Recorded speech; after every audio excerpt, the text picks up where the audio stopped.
आज की वीडियो में बात करेंगे रोपाई वाले धान के अंदर जो खाद का प्रबंधन है वो हमें किस तरीके से करना है।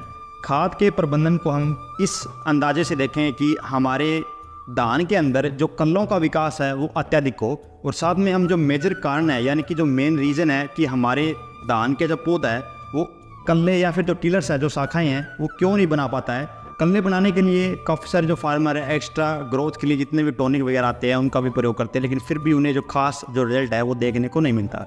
सबसे पहले अगर हम बात करें कल्ले बनाने का जो प्रोसेस है वो किन चीज़ों पर निर्भर है, वो निर्भर है हमारा हमने जो भी खादें डालनी है वो किस अनुपात के अंदर डालनी है या फिर कितने दिन के अंतराल के अंदर डालनी है। सपोज कीजिए अगर हमने आज 1 तारीख को धान की जो रोपाई है वो प्रारंभ कर दी है, उसके बाद में पहला जो नाइट्रोजन है वो आमतौर पर 90% जो फार्मर है वो देते हैं करीबन 10 से लेके 12 दिन बाद में। यानी कि 1 तारीख को अपने धान की रोपाई की और आप पहला जो यूरिया है वो दे रहे हो 10 तारीख को या फिर 12 तारीख को। आमतौर पर अगर हम बात करें जो अधिक समय में पकने वाली वैरायटी है, जो पकने में अधिक समय लेती है धान की, या फिर कोई कम समय वाली वैरायटी है, उनके अंदर अगर आपको कल्लों का विकास करना है तो मिनिमम जो एज या मिनिमम जो डे जो दिन रहते हैं वो करीबन हमारे 45 से लेके 50 दिन के आसपास रहते हैं। 50 दिन के बाद कभी भी कोई भी धान का पौधा जो है वो नीचे कमलों का जो विकास है, जो शाखाएं हैं वो नहीं बनाएगा, बल्कि वो जो भी आप खुराक दोगे वो उसे अपनी हाइट के अंदर या फिर गो अवस्था के लिए यूज करेगा। अब आमतौर पर किसान गलती क्या करते हैं, हमें पता है कि पौधे को शाखा या फिर कल्ले बनाने के लिए 50 दिन का समय होता है। हम क्या करते हैं कि उस 50 दिन में से पहले के जो 10 दिन है वो हमने कम कर दिए। 10 दिन कैसे कम कर दिए, जहाँ पर हमें जो यूरिया है वो धान रोपाई के पहले सप्ताह के अंदर देनी चाहिए वो हम यूरिया दे रहे हैं 10 से लेके 12 तारीख को या फिर 10 से लेके 12 दिन के बाद में। 50 में से यानी कि जो 10 दिन है वो हमने माइनस कर दिए। इसका मतलब यह कि उसे ग्रोथ करने के लिए जो 10 दिन है वो हम ऑलरेडी घटा चुके हैं। वो 10 दिन की रिकवरी करने के लिए आप काफ़ी सारे जो ग्रोथ के लिए अड़ंगा कवाड़ा जो कुछ डालते हो कि मेरा ये जो ग्रोथ है वो कर जाए, लेकिन वो जो टॉनिक है वो उस 10 दिन की रिकवरी नहीं कर सकता।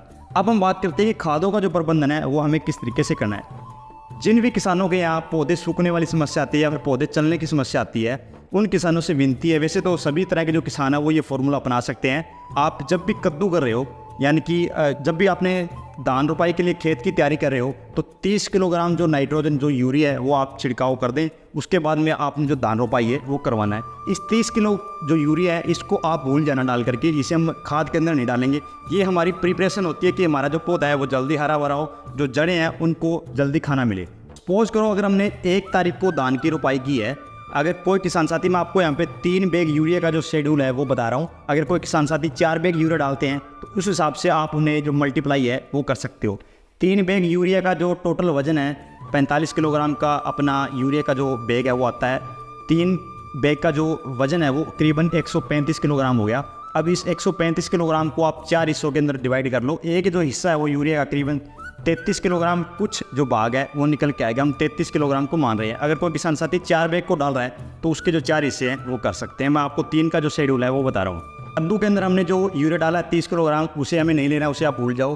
पहला जो यूरिया है अगर हमने धान को 1 तारीख से रोपाई किया मान के चलो, तो पहले सप्ताह के अंदर यानी कि 1 से लेकर 7 दिन धान रोपाई के बीच में आपको जो पहला यूरिया है वो जरूर देना है। इससे होता क्या है कि आमतौर पर किसान पहला यूरिया तब देता है जब कहता है कि सर हमारा जो पौधा है वो चलने लग गया है। फार्मर को चला हुआ पौधा तभी दिखाई देता है जब ऊपर पौधे का विकास या फिर जो पौधा है हरा भरा दिखने लगे फार्मर को, तब फार्मर मानता है कि हाँ जी पौधा चल पड़ा है, अब हमें इसे खुराक देनी चाहिए। हकीकत तो बात यह है कि आप अगर धान की रोपाई करते हो तो तीसरे दिन आपकी जो जड़ें हैं ना वो खाना उठाना स्टार्ट कर देती है। अब खाना उठाई कहाँ से, आप जो यूरिया पहले आप 12 दिन के आसपास दे रहे हो, पौधे को नाइट्रोजन मिल नहीं रही है, तो आपका जो पौधा है वो 12 दिन बाद ही चलेगा। अगर आप कद्दू के अंदर यूरिया डाल रहे हो तो जब भी धान रोपाई करते हो तीसरे दिन बाद जो कद्दू वाली यूरिया है वो एकदम से उठा लेगा। उसके बाद में उसे फिर यूरिया की जरूरत पड़ती है तो आप पहले सप्ताह के अंदर उसे यूरिया दे रहे हो। यानी कि आपको एक्स्ट्रा जो ग्रोथ वाली सिस्टम है वो डालने की आवश्यकता नहीं पड़ेगी, उसे स्टार्टिंग से ही जो खुराक है वो कंटिन्यू मिलती जा रही है। तो इसलिए आपको ये नहीं सोचना है कि जी 12 दिन पे पौधा हरा भरा हुआ है तो इसका मतलब पौधा अभी चला है तो हम अभी खुराक देंगे, इससे पहले पौधा चला नहीं है। 3 दिन के बाद जड़ें अपना मिट्टी के अंदर से जो न्यूट्रिएंट है उनकी डिमांड करने लग जाती है। अब हमारी मिट्टी में न्यूट्रिएंट हम दे रहे हैं 12 दिन बाद में, तो पौधा सर्वाइव कैसे करेगा। अब बात आती है हमारे दूसरा हिस्सा जो है यूरिया का। हमने पहला हिस्सा जो पहले सप्ताह के अंदर दे दिया, दूसरा हिस्सा जो यूरिया का है वो अपन ने देना है धान रोपाई के 15 से लेके 16 दिन के आसपास। इस यूरिया में अगर किसी किसान साथी को वहम रहता है कि मैं ग्रोथ वाली कुछ चीज़ें डालूं तो वो आप डाल सकते हो। किसी किसान साथी को अगर जिंक वगैरह डालनी है तो इस सप्ताह के अंदर डाल सकते हो। यहाँ पर कुछ एक फार्मर आते हैं DAP और सुपर वाले, उनकी हम लास्ट के अंदर बात करेंगे। अब हम बात करते हैं हमारी यूरिया का जो तीसरा हिस्सा है 33 किलोग्राम का, वो धान रोपाई के करीबन 25 से लेके 28 दिन के आसपास देना है, जो तीसरा हिस्सा है। इसके साथ आपको क्या चीज़ और आप मिक्स कर सकते हो। अक्सर हम देखने को मिलता है कि जो दाना है वो लोहे की कमी के कारण हल्का पीलापन हमें दिखाई देता है, या फिर कुछ खेतों के अंदर जो पानी है वो जो ज़मीन है वो कम बीती है, इसलिए जो जड़ें काली वगैरह है, ये समस्या हमें आमतौर पर देखने को मिल जाती है। तो ऐसे में आप जो 33 किलोग्राम तीसरा हिस्सा यूरिया का डालोगे, उसके साथ में आप जो फेरस सल्फेट 19% वाला आता है, उसके अंदर 10% के आसपास सल्फर भी होती है, तो आप 5 किलोग्राम जो यूरिया के साथ वो डोज है वो आप दे सकते हो। उसके बाद में हमारा बच गया चौथा हिस्सा, यानी कि लास्ट जो यूरिया का हिस्सा है वो आपको देना है 42 से लेके 45 दिन के आसपास। इस हिस्से से क्या हुआ कि आमतौर पर हमारा जो धान का ग्रोथ का सिस्टम है, प्रॉपर तरीके से जो नाइट्रोजन है वो मिलती रहेगी और धान का जो विकास है वो अच्छे तरीके से होता रहेगा। अब यहाँ पे थोड़ी सी जो कन्फ्यूजन है वो आपको मैं दूर कर देता हूँ। अगर किसी किसान साथी ने कम समय में पकने वाली वैरायटी लगा रखी है तो वो किसान साथी 42 से लेकर 43 दिन में अपने जो चारों यूरिया है वो कंप्लीट कर देगा, और जिस किसान साथी ने अधिक समय में पकने वाली वैरायटी लगा रखी है वो अपनी जो लास्ट यूरिया है वो 48 से लेके 50 दिन के अंदर कंप्लीट कर देगा। यानी कि 5 दिन का जो गैप है वो आप मेंटेन करके रख लेना।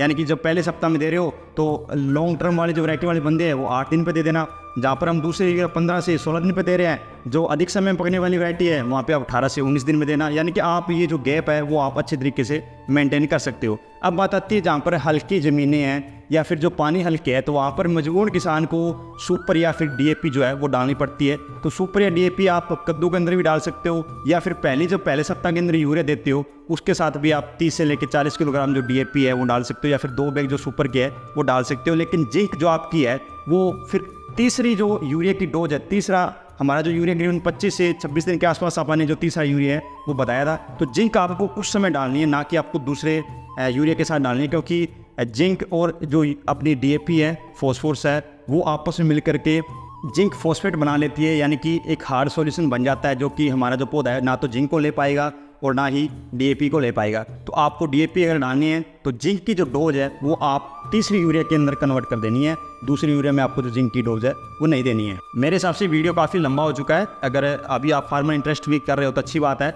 जिस भी किसान साथी को कोई भी चीज़ समझ में नहीं है तो कॉल करके या व्हाट्सएप या कमेंट के माध्यम से आप मुझसे पूछ सकते हो। उम्मीद करता हूँ किसान साथियों जानकारी आपको अच्छी लगी होगी। धन्यवाद।